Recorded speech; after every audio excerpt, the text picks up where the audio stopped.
नमस्कार दोस्तों, मैं हूं शेषमणि पांडे और आप सभी का स्वागत है मेरे YouTube चैनल पैरामेड टॉपिक पे। आज की इस वीडियो में हम बात करेंगे एसिडिटी और हार्ट बर्न के केस में उपयोग होने वाली दवाइयों के बारे में।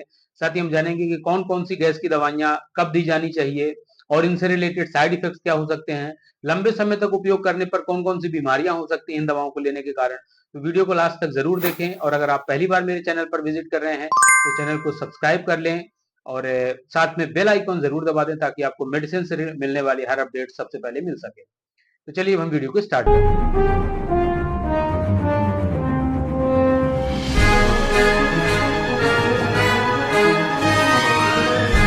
सबसे पहले हम ये जानते हैं कि एसिडिटी क्या होता है। एसिडिटी का सीधा मतलब होता है एसिड का बढ़ना। हमारे पेट में जो एसिड बनता है वो हमारे शरीर के लिए फायदेमंद भी होता है, क्योंकि हमारे जो हम खाना खाते हैं उसमें स्टार्च और जो प्रोटीन का डाइजेशन होता है वो एसिडिक मीडियम में ही होता है। इसलिए एसिड का बनना बहुत ही जरूरी होता है।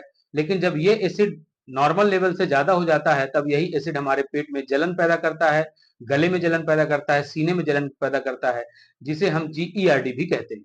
जीईआरडी में जो स्टमक का एसिड होता है वो रिफ्लक्स होता है, यानी कि अपवर्ड डायरेक्शन में जाने लगता है, यानी कि हमारे पेट से ये मुंह की तरफ आने लगता है। तो जो स्टमक से जुड़ा होती है, जो एक नली होती है वो जो हमारे मुंह की तरफ जाती है, उस नली में ये एसिड जाने लगता है, जो कि एक लोअर इसोफेजियल स्फिंक्टर के बंद ना हो पाने की वजह से ये होता है।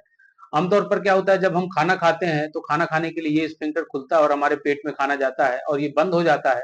लेकिन अगर किसी कारण से ये स्फिंक्टर खुला रह जाता है तो ये एसिड जो है तो रिलीज होने लगता है ऊपर की तरफ, और उस कारण से हमें सीने में जलन होती है, गले में जलन होती है, खट्टी डकारें आती हैं, ऐसे सिम्टम्स देखने को मिलते हैं।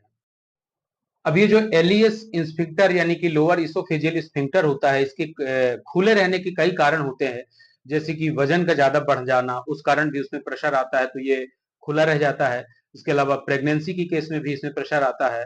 कुछ खाद्य पदार्थ ऐसे होते हैं जैसे कि टमाटर हो गए, खट्टे फल हो गए, प्याज, लहसुन, ये भी एसिड लेवल बढ़ाते हैं। इसके अलावा खाना खाने के तुरंत बाद लेट जाने की वजह से भी एलियस जो है तो रिलैक्स हो जाता है और इस कारण भी ये जीईआरडी का सिम्टम्स डेवलप करता है। एसिड लेवल बढ़ने के और भी दूसरे कारण होते हैं। कई बार कुछ मेडिसिन होती हैं जैसे कि एनसेड्स यानी कि non steroidal anti inflammatory drugs और एंटीबायोटिक्स जो जो होती हैं हैवी एंटीबायोटिक्स, उनको यूज करने के कारण भी एसिड लेवल बढ़ता है और इस कारण भी कई बार ये जलन पैदा करते हैं। तो ये कारण होते हैं एसिडिटी बनने के। और एक होती है हाइटल हर्निया।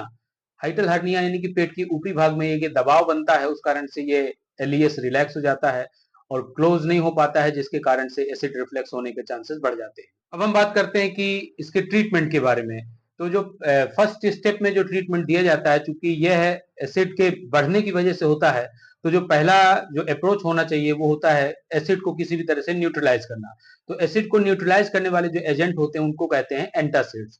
एंटासिड्स में जो ड्रग्स आती हैं जैसे कि डाइजीन, जेलुसिल, पेन एमपीएस, ये सीधे जो एक्सेस एसिड होता है उसको न्यूट्रलाइज कर देते हैं, जिसके कारण से आपको जलन से शांति मिलती है। एंटासिड्स कैटेगरी में एक इनो भी आता है, लेकिन इनो में एक साइड इफेक्ट होता है कि जैसे ही हम आप इनो को पानी में घोलकर यूज करते हैं तो ये जो इनो पानी के साथ जब मिलता है तो वो एक कार्बन डाइऑक्साइड का ज्यादा रिलीज करता है, जिसके कारण से एब्डोमिनल डिस्टेंशन यानी कि पेट में फूला फूला महसूस होता है और कई बार वोमिटिंग होने के भी चांसेस होते हैं।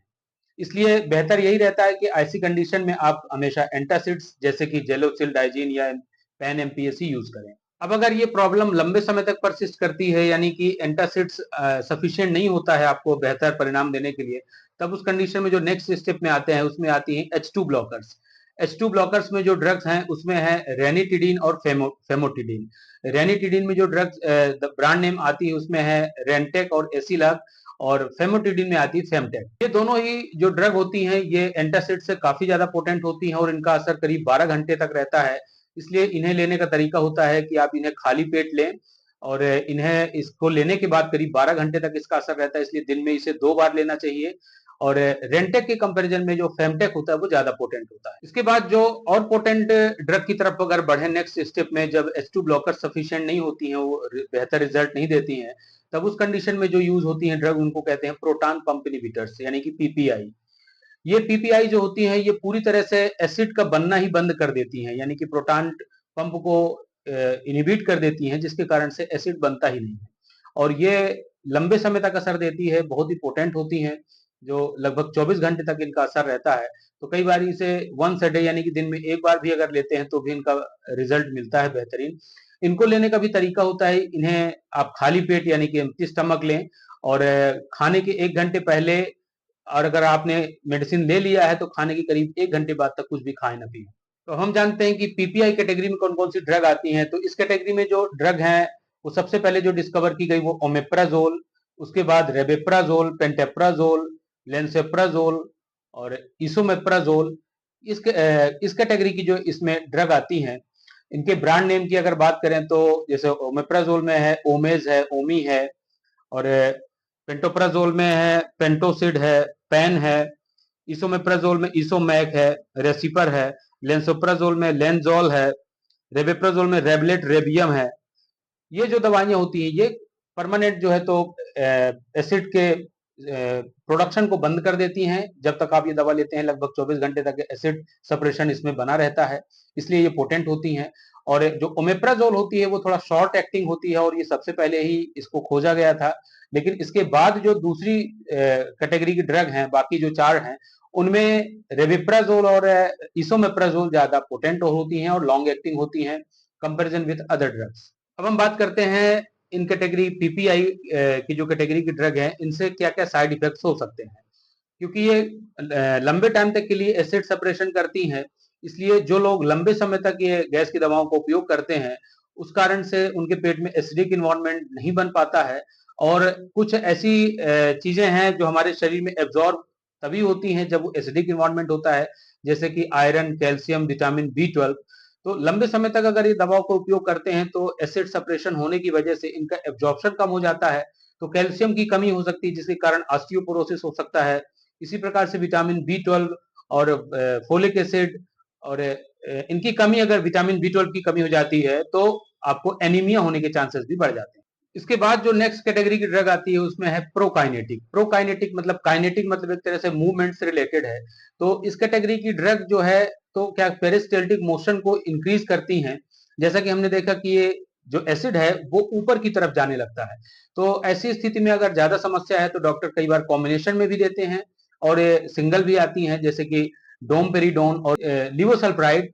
ये जो दवाइयां होती हैं ये पेट की मोटालिटी को इंक्रीज कर देती हैं, जिसके कारण जो खाना भी है वो पेरिस्टाल्टिक मोशन बढ़ने की वजह से नीचे की तरफ आना चालू हो जाता है और तेज आता है।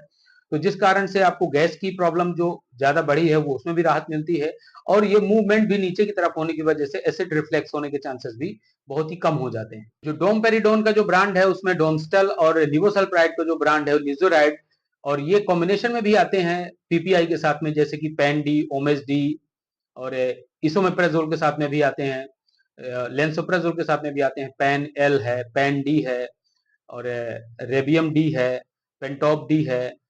तो ये कॉम्बिनेशन में भी दिया जाता है। तो दोनों काम होता है, एक तो एसिड सप्रेशन भी होता है, साथ में आपका मूवमेंट भी बढ़ता है, आपकी जो है गैस्ट्रिक मोटालिटी बढ़ती है, तो जो खाना है आपका वो भी तेजी से नीचे आता है, डाइजेशन भी इम्प्रूव होता है।